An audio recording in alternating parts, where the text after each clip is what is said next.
Welcome back to another Corey Boutwell podcast, guys. And today I'm going to be talking to you about 9 tools to overcome a breakup for men that I have learned recently, which I hope is going to bring you so much clarity. I hope that it's going to make you feel so much more at ease and feel a bunch of relief. Because this is what I've learned after I've had 5 really large breakups. And through each of those breakups, it is a whole process to be able to purge and get over them so that you can get back into crushing business, so that you can get back into finding love again. Because I feel like the most time that you want love is in the breakup process, where you're like, oh, I want something, no, I don't need something. I want something, I don't need something. And you end this like phase of, oh, I'm real excited and screw them and I'm gonna let this thing go, like blah, blah, blah. But also like, oh my God, I love them, I miss them, and I need them back. And you're going through this mindset of just like catching yourself back and forth and back and forth and back and forth, anxious, depressed, excited, anxious, depressed, excited. And it's just like, it's an emotional roller coaster. And I found out recently through some books that I have been reading that the most damaging thing, most stressful thing that a human brain can experience is the death of a loved one. And then the second and the third is just losing a marital or a significant person in one's life. Like that causes the most amount of stress on the brain, because that ends up inflicting so many emotions, right? Your brain then sends to your body to send emotions because it's can't really believe what's happening, and you're going through grief. Grief has, all the different stages of grief. Starts with denial, then gets anger, and then I can't remember the other two. But I also know, like, through the grieving process, because you are losing someone and a part of your life, you're also grieving yourself. You're grieving who you were in that relationship. You're also grieving future timelines that you have with that person together. And then it can be quite overwhelming, because then you have to attach new timelines to people, right? You have to attach new timelines. They're like, oh, I've got to do this thing and I've got to be by myself, and I'm going to be alone now. And I've got this, this different feeling comes up, and I feel really sorry for men and women in this position. But I find out most of the time that men stay in relationships at a sense of duty, and they get too afraid to break their partner's heart, so eventually she will end up leaving them. And that's nice guy tendencies, right? And that's when they come and say, hey, look, we need to have a chat. Or they're just really sad all the time, and you're like, what's wrong? Why are you so sad? And they're like, I can't do this anymore.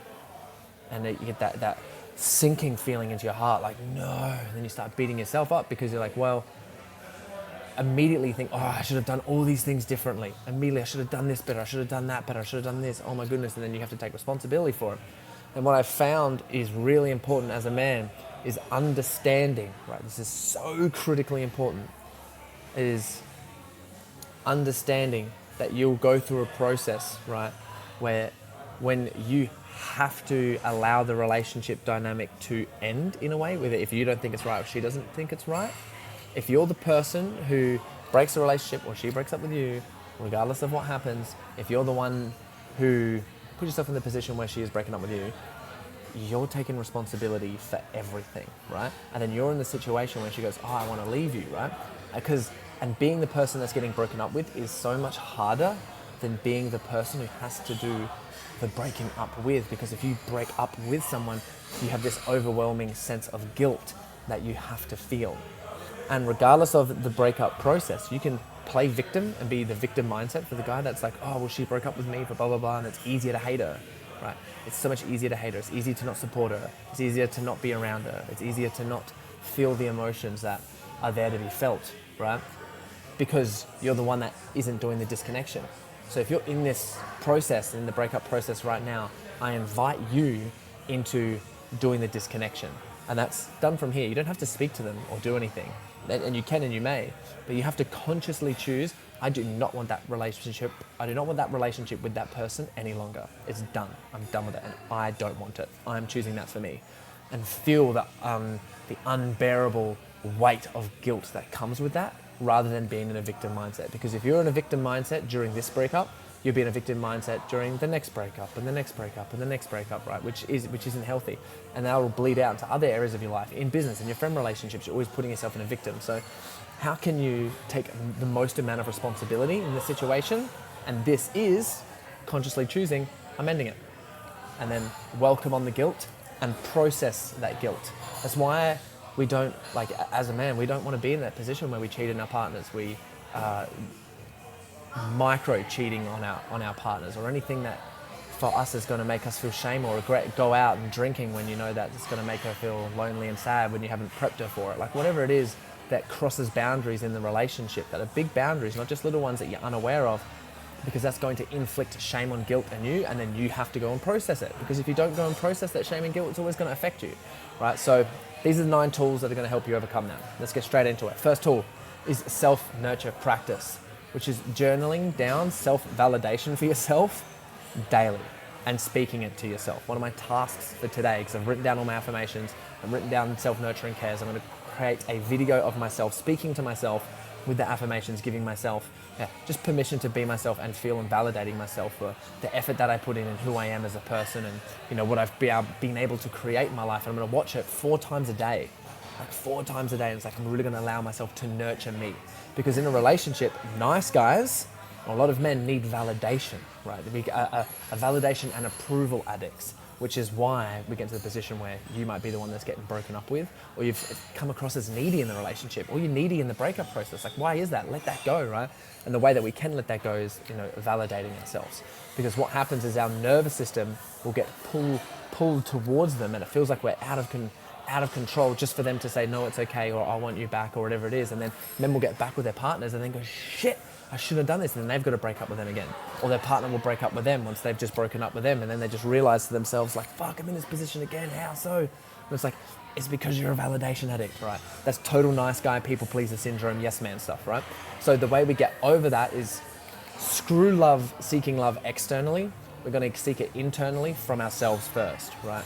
First, because the reason that we're seeking it outside of ourselves in a woman or someone else in general is because we don't feel it inside ourselves. So we have to really feel and nurture our cups and know that it's a skill. It's not a trait. It's not this learned behavior. It's like you have to practice it like gratitude, like a skill, like riding, like tennis, you know what I mean? Like you got to practice that. And this is the emotional men's work skill that men often forget. So that's number 1.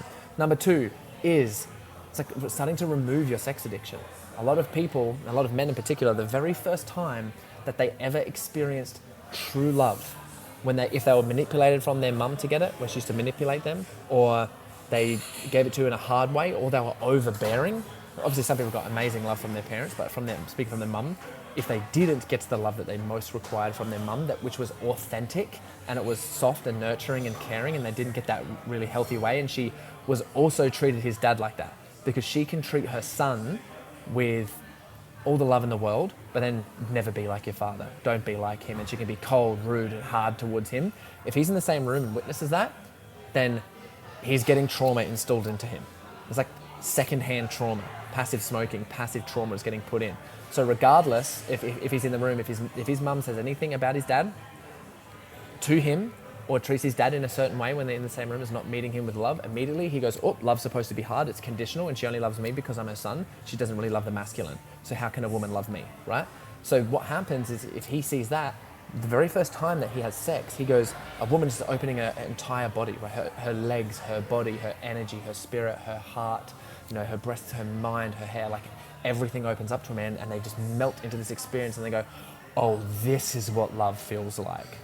That wasn't love, like that even got, because mum didn't give it to dad, right? So, or she didn't give it to me. So this is my first true sense of melting into love, and wow, I want it forever. I want it for me always, right? And that creates sex addiction, which means the only form of intimacy and love that they feel through sex. They always need to get sex from their partners, right? So these are some questions to journal on if this is you and you get stuck into this position. And the first thing to journal on is, what was I avoiding feeling? Right? So in your relationship, what was the emotion that I was trying to avoid feeling? Most of the time it's disconnection, it's loneliness, it's some form of longing, right? That they have, like something like this that they're trying to avoid feeling, or guilt in the relationship. And because they avoid feeling that, things don't work out in the way they liked. The next one is, what was the story that I was telling myself in this? So what was the story that you're telling yourself about the relationship? Which it could be something along the lines of like, the only time that she loved me is when I got sex, right? So what was the story that I was telling myself? You want to journal these down and just write them. They'll start coming to your head, right? You think like, oh, I don't want to know the answers, just write them down. 3, start training in the gym harder than you've ever trained before. Like, it is your time to get in the best shape as possible, because towards the end of breakups, usually you kind of go through this squeezing pressure period where everything sort of like condenses and everything feels stressed. Your nervous system gets overwhelmed and it's really hard for you to focus on something, right? So what you want to go through in this is like, okay, most of the time it's like you get out of shape a little bit, your mind gets distracted, your nervous system starts, ugh.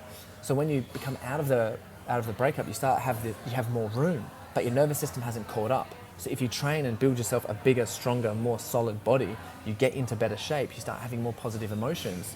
For you, it's like immediately like the ease and the relief of the breakup gets a little bit easier because you're not getting down on yourself in a way, which is self-harming or self-punishing. Oh, you're such a piece of shit, you did this thing wrong, blah, blah, blah, blah, blah, you're the worst guy ever. Instead, it's like, look, you're still strong. You still got what it takes. Look at you. Even through, in all the depths of all these emotional feelings, you're still showing up, right? Which is elite. Number 4 is get vulnerable with the people around you. Everyone thinks that being hard is tough. Being hard, the hard and strong man is the way of like being a boss. The hardest thing you can ever do is be soft. The hardest thing you can ever do is open up your emotions and open up your heart, especially to those closest around you. I'm feeling sore, I'm feeling regret, I'm feeling embarrassment, I'm feeling guilt, I'm feeling shame, I'm feeling a little bit broken, I'm feeling lost right now. And just admitting that those things that come up, and then talking about the mistakes that you actually made with reverence. Like, yeah, I was manipulating at the end of the relationship. I was being a control freak. I was being a nice guy. I let her walk all over me. I walked all over her way too much. I went through her phone when I wasn't supposed to. Like, I've been stalking and looking at her Instagram every single day. Like, whatever it is for you that you feel shame and embarrassment now, tell the people close to you who can trust you and hold you. Because you'll tell them and they go, hey man, I've been there before, right? I understand that. And you go, oh, there's like forgiveness that you've been holding on to because you don't want to be seen in that way. And it's like, you have that opportunity to get vulnerable, everything goes. This is one thing that we focus on in my men's group, Set the Standard community. When men are going through breakups or business and we talk about this, emotional vulnerability in a place that's safe, because a lot of guys are like, I'm not telling my fucking friends this, I'm not telling my family this, no way. I will shut this off and go to hell and take this to my fucking grave. There's no one way, shape and form that I'm telling this to anyone. They'll hold on to it and it'll manifest as cancer, overweight, business failing, next relationship failing, getting angry at your kids, like reactive, scrolling on your phone for hours, right? Just because they haven't let whatever it is off their chest. So that's why we create a safe space and set the standard so men can not only get hold to a higher standard, but also let this shit go because there's not many places you can go to go and do this. Like, you can do it with like therapists, but sometimes I find it like kind of intimidating a little bit too much having like just one therapist there, and I kind of just want to feel like I'm around the lads and not like in some professional setting of someone like dissecting my psyche. But sometimes I really want that. Number 5, breath. So it's a breath practice you can do when you notice this coming up, like any of the feelings or emotions, is not breathing into your chest, because you can go like this. And you can hear that, right? It goes straight into my chest. 2 breaths, in, into the belly and up into the chest, right? That's not the breath we want to do. We want to breathe into our belly and then into our belly again and expand it and feel our belly go out and down into like our spine and into our legs. It's like, how much can we bring our breath and keep it low and just keep it into our belly and feel it expand like a balloon, and just pay attention into that and then let it breathe out. This is putting pressure down into your like lower chakras and is like summoning strength as a man. So instead of coming in and breathing up into your chest like a Wim Hof type of breath, we want to breathe down, and it's a grounding type of breath. And the more that you do that and the more you practice it, the better it gets. So anytime I get super anxious or I'm in a panic mode because currently going through a breakup and I notice like my brain's doing like whatever it is, I'll focus on this breath, especially when it comes to sexual energy. It just calms me down straight away. I'm like, oh, this feels so much better, and I can channel this moving forward. Number 6, no contact rule. Do not contact your partner. So like one thing that's really challenging for me, going through the text threads, deleting stuff, seeing photos, deleting everything.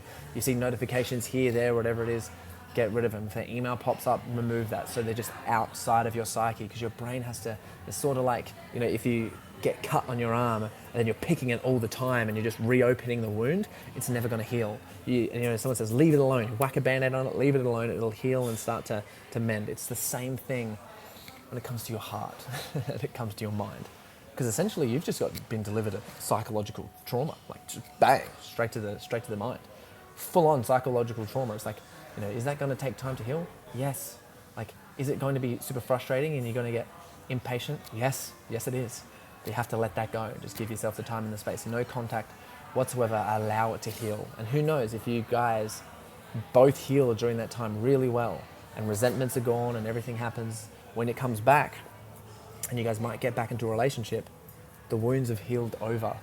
Yes, there's some scar tissue, but it's a lot harder to open them up again, which I believe is one of the most important things in relationships. In relationships, what happened in like my last one was we were just reopening wounds all the time, just talking about them, and we weren't repairing them. Then we weren't nurturing and giving kindness to ourselves and each other to really allow our wounds to heal over. So it's like no contact rule is a perfect way of doing that. It's just like less contact. Number 7, do not get a rebound. Do not go and get a rebound and start having like getting into a relationship with someone, having sexual relationships. Like by all means, you have as many friends as you like. Being around as a man, being around sacred feminine energy, or being a woman, being around sacred masculine energy is so healthy for you. But having a rebound is one of the things that's like you have this wound, and then because there's all this other trauma and emotions and things happening, right? It's like you're kind of weaving that into the wound, and it's like now you don't know what the wound is, right? It's like something else or somewhere else, and it's just mixing with all the energies, and it's just can be really messy. Number 8, travel. So when you go and experience new situations or settings, you start creating new connections in your brain, right? You're creating these new connections in your brain. Your brain has this like sense of awe and inspiration, and that can be so healing for your heart and your mind, progressing and moving forward. And then last one, number 9, and this is from Ovid, an author who's like an old school with the old school philosophers, and I think it's real beautiful. I read his book on breakups, and it's like, you know, hundreds and hundreds of years old. I think it's absolutely fantastic. I think thousands of years old. Write down how your ex did not meet your needs, as guilty as it may make you feel. Because sometimes, you know, we can blame, but you're not really focusing on how they didn't meet your needs. You're just like, yeah, they did this and this and this. It's like, no, what were my needs and which ones did not get met in the relationship? And allow yourself to feel for yourself in regards to that situation that like, hey, I didn't get these met, and in the next relationship, like these are some things that I'm not settling for. But because you were in the relationship, you weren't aware of them at the time. But now that you're past the relationship, now you're aware of these. And now you've just set new standards for yourself, which I think is beautiful. But also notice as you're writing them down how guilty it makes you feel. Because I did, and I had to, and I was like, man, writing this about someone else makes me feel so guilty. And now there's these things that I'm like, okay, cool, there's these new standards in relationship that I'm not going to settle for. Like there's no way that I need this in my relationship, and I never would have gotten to this if I hadn't had that. So then it gives you this sense of gratitude. I swear, like guilt and gratitude have this like, this coerced relationship, that when you allow yourself to feel it and you notice it and you set these standards, you're like, wow, I'm actually really thankful for this experience. So if you like this episode, guys, please share it with a friend, share it to someone, make some comments below. I'd love to reply. So any comments go down, I'll reply to any of these comments. And if you want to see more of me, then head to CoreyBoutwell.com on Instagram. And if you want to work deeper on this, come and join us and set the standard, which is at CoreyBoutwell.com. And there you'll find everything. Big love, guys. See you in the next one.